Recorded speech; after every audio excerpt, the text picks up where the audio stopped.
Selamat pagi, selamat bertemu kembali. Pada kesempatan kali ini kita akan membahas gerak melingkar beraturan. Nah, sebelum kita membahas atau mempelajarinya, kita harus tahu terlebih dahulu apa syaratnya ini, ya. Nah, baik. Jadi gerak melingkar itu, ya, hampir sama dengan gerak lurus. Cuma di sini ada beberapa simbol yang harus dibedakan. Ya. Ada beberapa simbol yang harus dibedakan. Secara prinsip mereka sama. Oke. Nah, mari kita lihat. Gerak melingkar beraturan itu nanti sudah jelas, ya. Itu nanti punya lintasan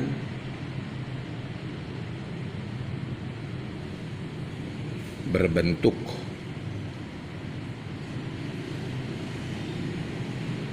lingkaran.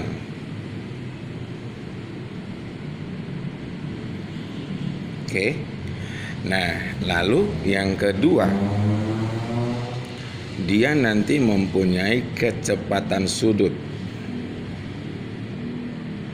Kecepatan sudut tetap. Itu nanti dilambangkan dengan omega.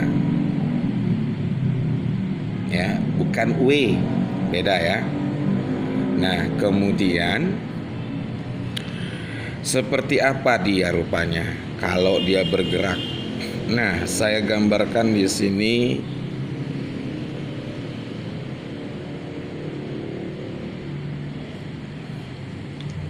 Misalnya inilah lingkarannya. Ini titik pusat. Lalu ada sebuah benda seperti ini. Saat T sama dengan 0, dia berada pada sudut awal 0. Seperti ini. Oke.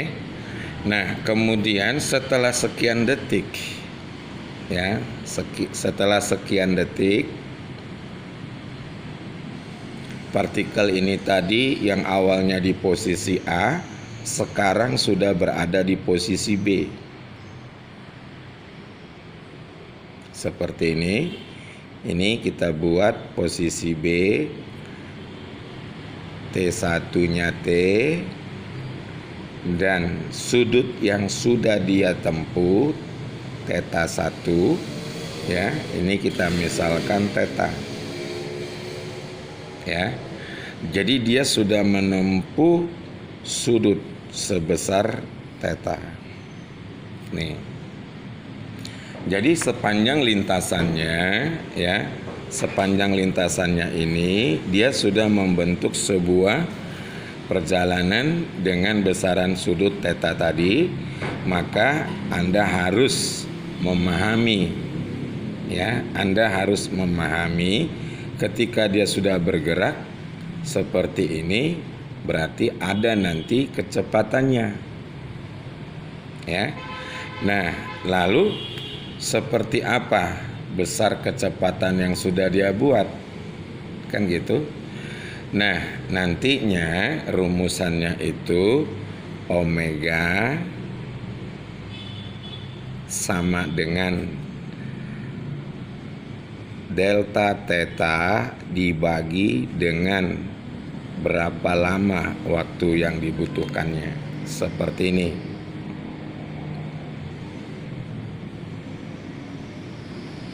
Oke. Nah, saya buat di sini sekarang. Keterangannya, omega itu adalah kecepatan sudut. Dengan satuannya nanti radian per sekon. Nih. Oke. Kemudian ada delta theta. Ya, ini nanti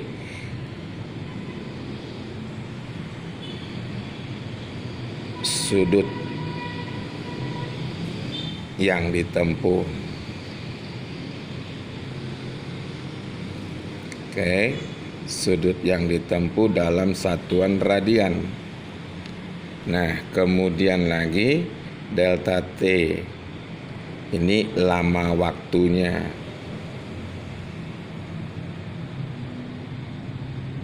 Dalam satuan sekon.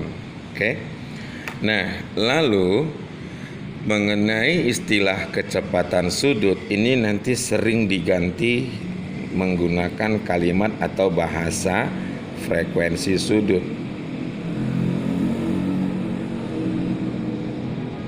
Ini. Jadi nanti kalau kalian ketemu soal dia berbicara frekuensi sudut, ya sudah, itu tidak lain adalah kecepatan sudutnya. Nah, kemudian kenapa radian ini adalah satuan SI, ya, satuan SI untuk sudut.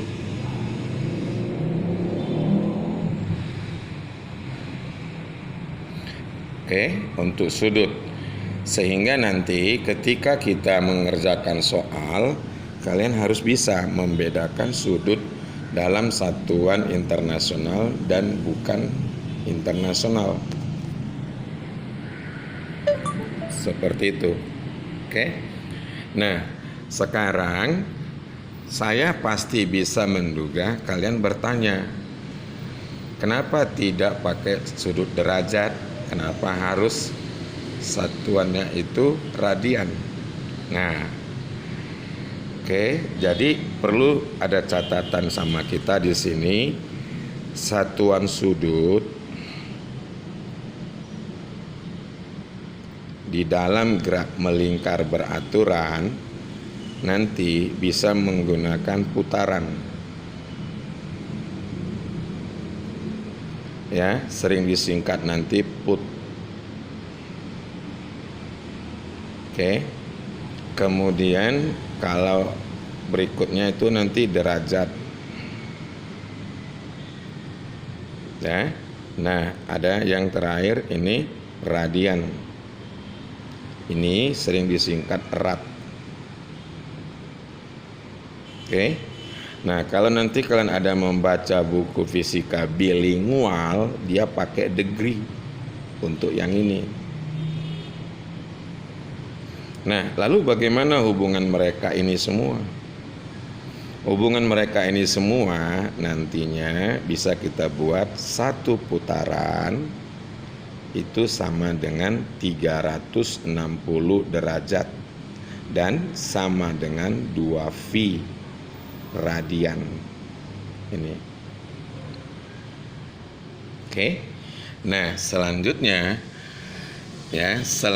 setelah kamu tahu itu, terus bagaimana hubungannya antara besaran gerak melingkar ini dengan gerak lurus? Nah, kita lihat satu putaran berarti itu sama dengan satu kali keliling. Nah, di dalam matematika satu kali keliling berarti 2V R, di mana R itu adalah jari-jarinya, ya, di mana 2V R itu jari-jari, kelilingnya. Sudah? Nah, terus dari sini, ya, ingat,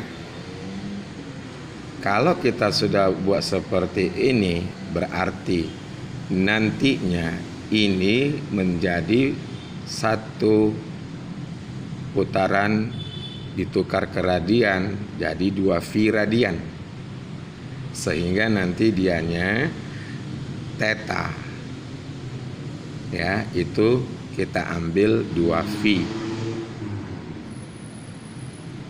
Kalau tadi satu kali keliling itu kita buat X, ya, berarti nanti dia jadinya theta dikali R.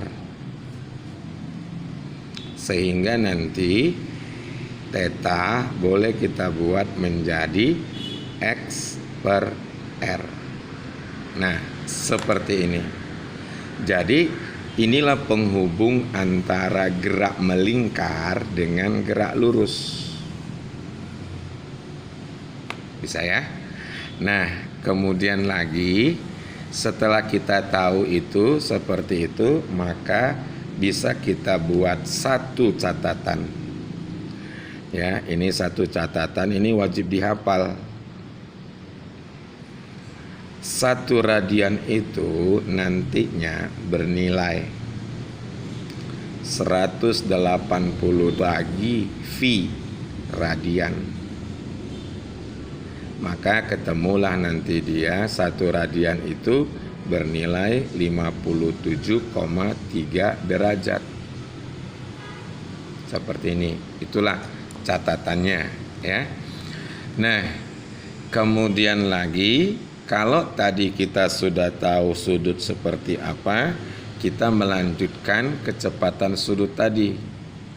Nah, kecepatan sudut itu ingat ya, dia di awal di depan saya buat pakai bar.